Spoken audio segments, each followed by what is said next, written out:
બાંધી, કેમ કે 2 વર્ષથી હું માસ્ટર પાસે હતી. 2 વર્ષથી ભાઈઓ ફોનમાં બહુ રડે, કેમ કે હું મોટી છું 7 ભાઈઓમાં. 7 ભાઈઓ મારાથી નાના છે. હું કદાચ સમજી ચૂકી છું કે આ કદાચ બંધન રાગને વધારનારું છે, પણ એ ભાઈઓ હજી નથી સમજ્યા.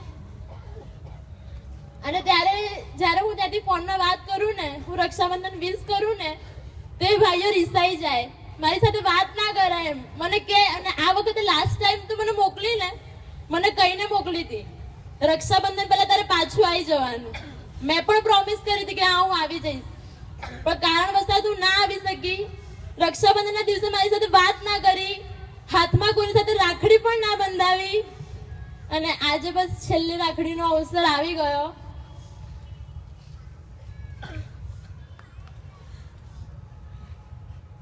સાથે 7 ભાઈઓને આજે મેં રાખડી બાંધી. હવે મારે ગિફ્ટ જોઈએ છે.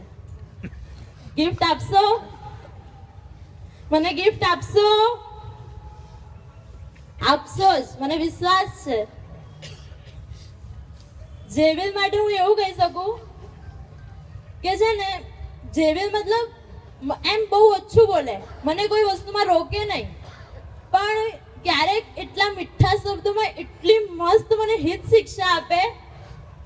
એક વખત અમે લોકો બેઠા હતા અને એ વખતે બસ ઘરમાં મુહૂર્તની વાત ચાલતી હતી, અને મારે જેવેલને વાત થઈ.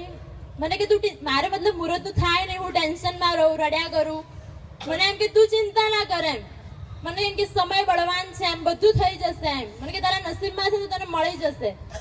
મને કે એ બધું મળી જશે, એ તો બધું બરાબર છે, પણ કે ખરેખર બસ તું એમ કે સંયમ જીવન લે છે ને, તો એવું લઈ જાણજે કે બસ તું એવું શું વિશુદ્ધ સંયમ જીવનનું પાલન કરજે કે બસ આમ લોકોને દેખતા બસ આમ તને અહોભાવથી ઝૂકી જવાની ઈચ્છા થાય એમ. કે બસ એમ જેટલા પણ તને દેખે ને બધાને બસ એમ કંઈક પ્રેરણા મળે તારા જીવનમાંથી કે બસ સંયમ જીવન લે ને તો એવું જીવી જાણજે. અને હું એ વખતે એની બધી વાત હસી કાઢું એમ, કોઈ વસ્તુ માઇન્ડ પર ના લઉં, પણ ખરેખર એમ એની હિત શિક્ષામાંથી હું આજે ઉતારું ને તો ઘણું બધું છે એમ. અને આજે કહેવાય ને કે ભાઈ છે ને બહેનની રક્ષા કરે, તો આજે મારા 7 ભાઈઓ, કે સંસારનો જે ભાઈ હોય ને એ તો બહેનના શરીરની રક્ષા કરે, પણ આજે અમારા 7 ભાઈઓ છે ને મારા આત્મની રક્ષા કરશે. અને બસ મારે ગિફ્ટમાં બધા ભાઈઓ પાસેથી મારે એ જ વસ્તુ જોઈએ છે કે આ સંસારના જે ભાઈઓ છે ને એ તો એના બહેનની શરીરની રક્ષા કરશે, પણ આપ અમારા 7 ભાઈઓ, હું સંયમ જીવન લઈને જાઉં, મારી સાધનામાં આગળ વધું, અને પછી ક્યાંય પણ મારા આત્મની તમારે રક્ષા કરવાની છે. ક્યાંય પણ મારા જીવનમાં ક્યાંય શિથિલાચાર દેખાય, ક્યાંય પણ પ્રભુ આજ્ઞાનું ખંડન દેખાય, એટલું ટાઈમ આવીને કહેવાનું, બેન મહારાજ નહીં ચાલે, પ્રભુની આજ્ઞાનું ખંડન છે, બેન મહારાજ આ તો બિલકુલ ચાલે જ નહીં. બસ આ રીતે આ ભાવમાં મારા આત્મની રક્ષા કરવાની છે, તો જ તમે મારા સાચા ભાઈ કહેવાશો. મારા સાચા ભાઈ બનશો ને.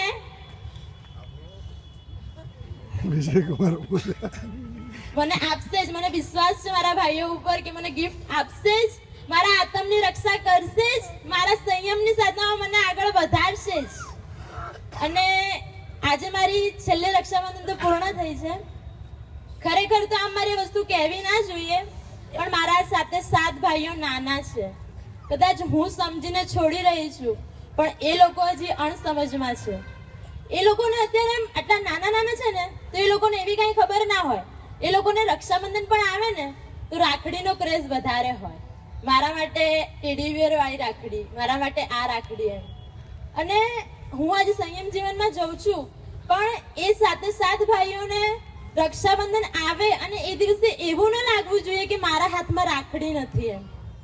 અને એના માટે આટલા વર્ષોથી, હું તો 20 વર્ષોથી દેખતી આવી રહી છું, મારા પરિવારમાં મારે ફઈ નથી, કે મારો જન્મ થયો ને ત્યારથી મેં મારી ફિયાનું મોઢું પણ દેખ્યું નથી.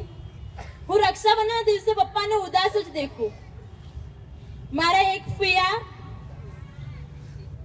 સિલ્વી ફિયા, જે મેં 20 વર્ષથી સતત હું દેખું છું, સવારના 8 વાગે કમ્પ્લીટ હાજર, કલ્લા એમના રિયલ ભાઈને રાખડી બાંધવા ના જાય. કલ્લા અહીંયા આવવાનું, પપ્પા રેડી ના હોય પપ્પાને રેડી કરે, પપ્પાનો મૂડ ના હોય પપ્પાને મૂડમાં લાવે, રાખડી બાંધે, બધું જ વ્યવહાર અહીંયા પતાવે, પછી જ ત્યાં જવાનું.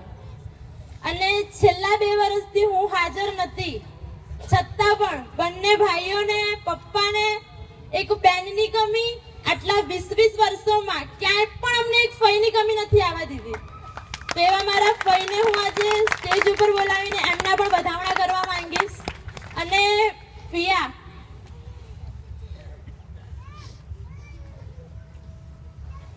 बहना ओ मेरी बहना रे, बहना ओ मेरी बहना रे, मेरी प्यारी रे लाडकी रे, प्यारी रे हाँ मेरी प्यारी रे लाडकी रे, लाडली रे.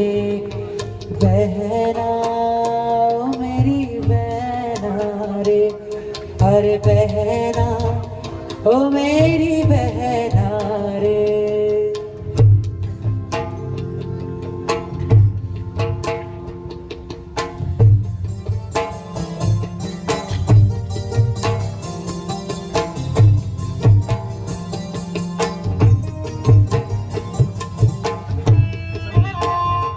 એક મિનિટ, હમણાં જ એક વોટ્સઅપ પર એક બહુ મજાનો મેસેજ આવેલો. એક પરિવારના ત્યાં એક નવા હસબન્ડ કપલના મેરેજ થયા, લગ્ન થયા ને એ જ લગ્નની રાત્રિએ